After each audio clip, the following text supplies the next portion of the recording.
Now, a group of activists has been protesting near an international airport in Western Ireland, which they say is being used to transport weapons to Israel. Occupation no more!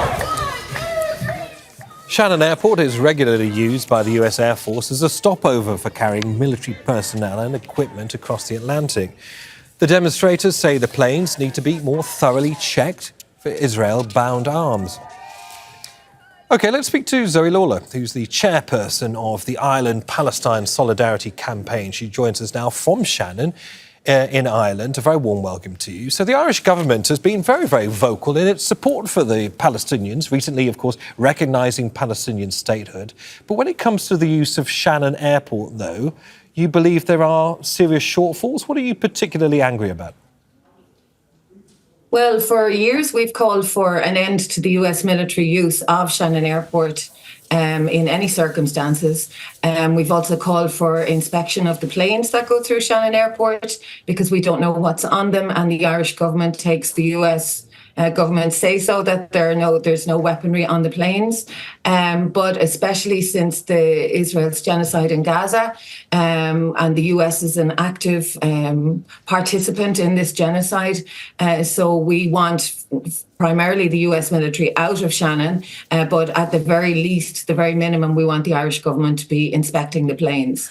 I'm just struggling to understand how we square what's coming out of the mouths of the Taoiseach in Dublin, speaking openly in solidarity of the Palestinians, and what's happening at Shannon Airport. I mean, does this amount to double standards? Oh, absolutely. And it's not just Shannon. I mean, the Irish government talks a good game and they make strong statements. And Simon Harris, our Taoiseach, has repeatedly said, we must use every lever at our disposal to ensure a ceasefire and to stop the genocide. But in fact, the Irish government is not taking practical action to sanction Israel. It's blocking legislation that we have that would go some way to holding Israel accountable, such as the Occupied Territories Bill, the Illegal Israeli Settlements Divestment Bill, and the Arms Embargo Bill. We continue to trade with Israel, and the US military uses Shannon Airport. And then recently, we've had reports of multiple planes flying weaponry through Irish airspace to Israel. So yes, it is a complete double standard, and that's one of the key demands of the Ireland-Palestine Solidarity Campaign, and also the huge mobilisations in Ireland is for action from our government. Zoe, let's talk about practical steps. What do you want to see happen specifically at Shannon Airport? Specifically, we want the planes inspected as a very minimum.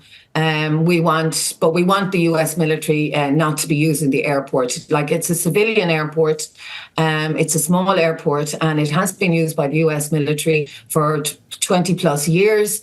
And even Amnesty International has said there was probable rendition of people through Shannon Airport over the years. So really, Ireland is a supposedly neutral country.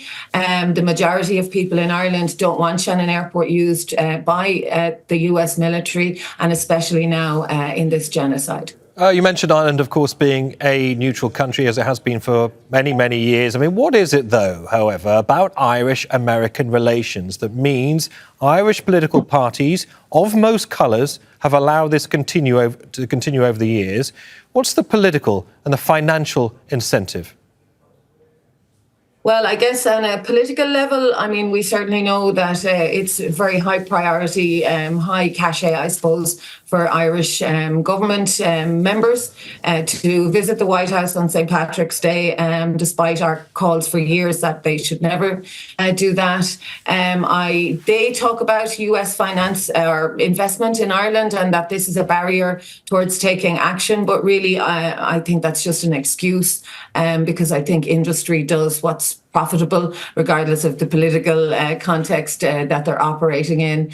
And I think some of it is just wanting to, that kind of being a bit beholden to US interests and wanting to be seen, similar with how we behave in the EU, wanting to be seen as, the best in class, and not really to rock the boat. And we want the opposite. We want the Irish government to, put its money where its mouth is and actually back up the words that they are uttering. All right, Zoe Lawlor, really interesting hearing your thoughts on all of that. Zoe Lawlor there, Chairperson of the Ireland-Palestine Solidarity Campaign. Many thanks.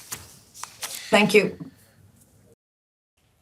Make sure to subscribe to our channel to get the latest news from Al Jazeera.